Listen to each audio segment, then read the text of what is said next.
Can second-hand art materials receive a new life? How cool would it be to go in a thrift shop or in a flea market and find some second-hand art supplies? Well, today I show you what I found in the latest art meetup I've joined. It was a kind of a big event here in the city and everyone were bringing their own old art supplies. The rules were you can pick something and you can give something back. So I got the chance to put my hands on these Winsor Newton inks and on these Copic markers that I haven't tried so far, giving back some old watercolors and gouache of mine. So join me in this paint with me video because I'm gonna work with two different medium. My name is Luigi, also known on social media as illustrazionidilut, and in this channel I'm showing you my art journey. I'm talking about art supplies, painting, drawing and all this cool stuff. So make sure to subscribe to the channel.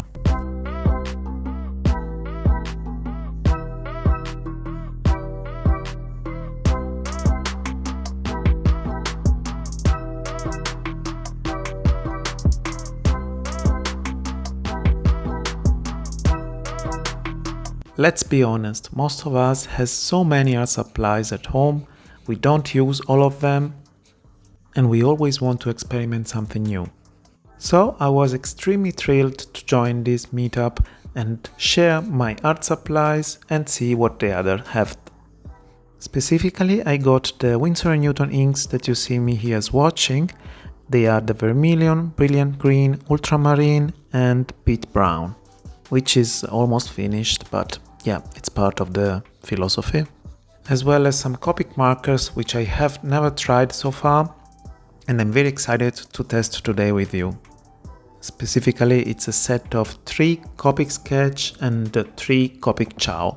Well, let's say 2 because one in the number 0, which is just the blending marker that I've never found so useful actually. Also in the Huhu markers, which I already have. Right now you see me mixing the different inks to see which kind of shades I can get and maybe a bit less vibrant, more mute.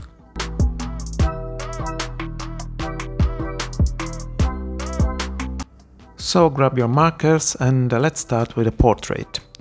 The reference is on my Pinterest board, which is linked in the description of this video, as well as all the references I used in the past.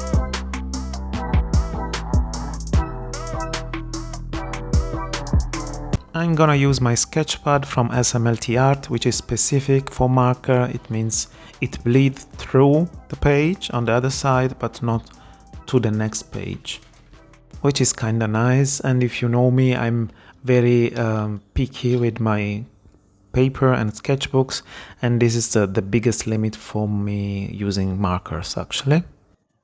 I mean, it's still a medium I'm learning and which I'm not completely fallen in love with.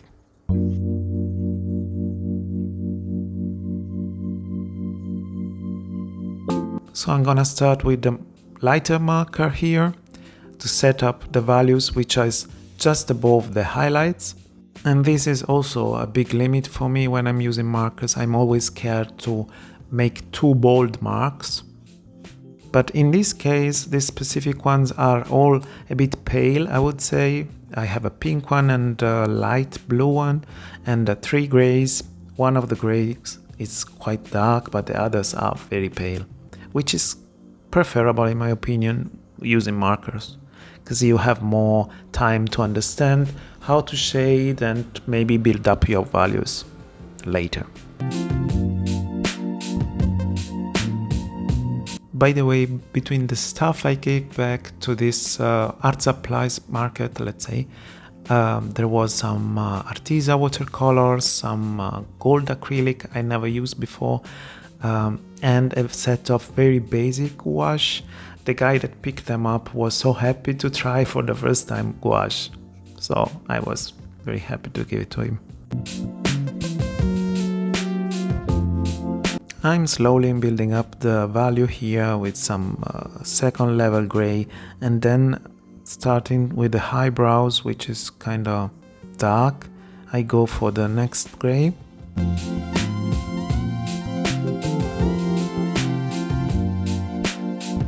Something I enjoy using markers is depending on how you use them, you can get different textures.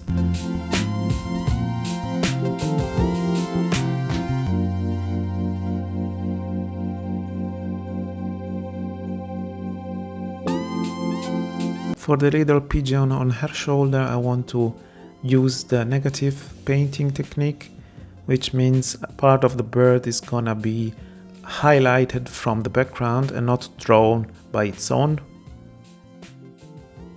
So you see me here using the very pale blue marker for the background here, all around the contour of the pigeon or whatever it is.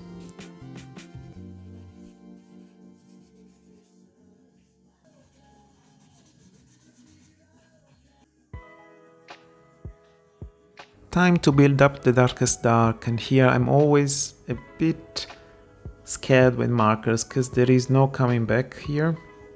So be pretty aware of which marker are you going to use for the darkest dark, because blending may be tricky here.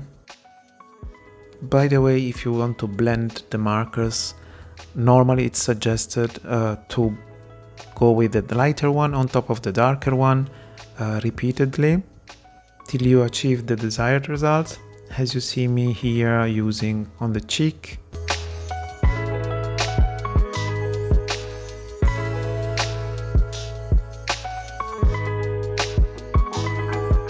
As always, I try to use the same color in different areas of the painting, so I'm not dividing too much in section, but make it a little bit more cohesive.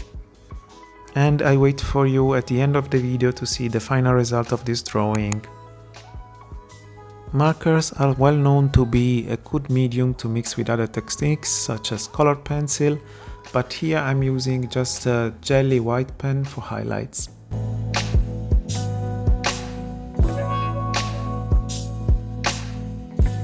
Meanwhile, I received this small shopping order of art supplies and I want to share with you.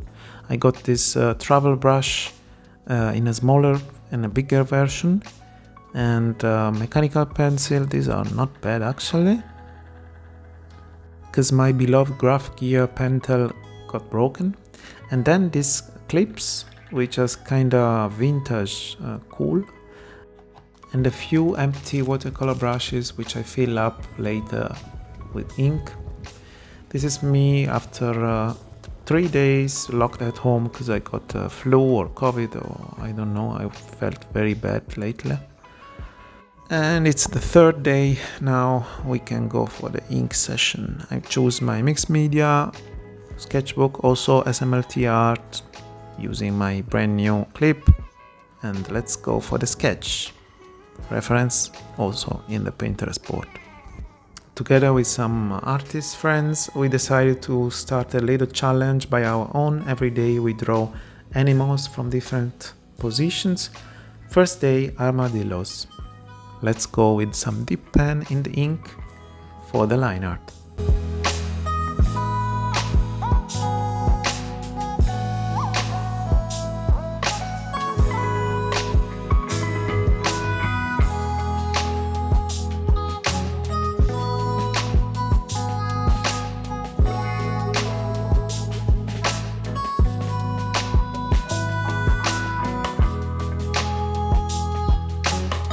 Have you ever tried a dip pen? Because it's not very common actually, but it's cool. You can always refill it quickly and you can have quite different marks depending on the size of your nib and how much you press. During this inking phase, I try to switch between the different colors I have of these Winsor Newton inks.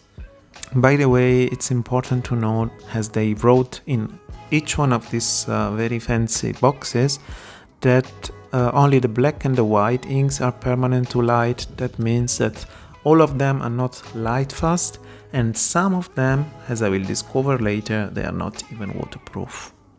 But their design is so cool, isn't it?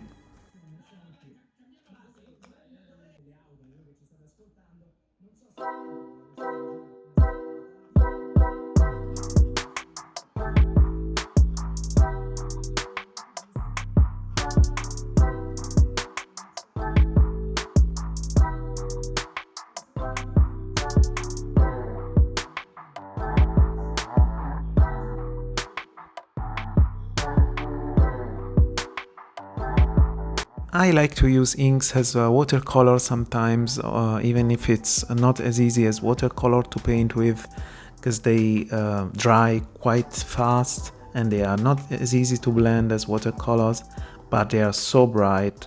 Here I'm mixing on a different palette all the colors together, and as I said, the blue one is not waterproof, but it's the only one I think, so it's not that bad later.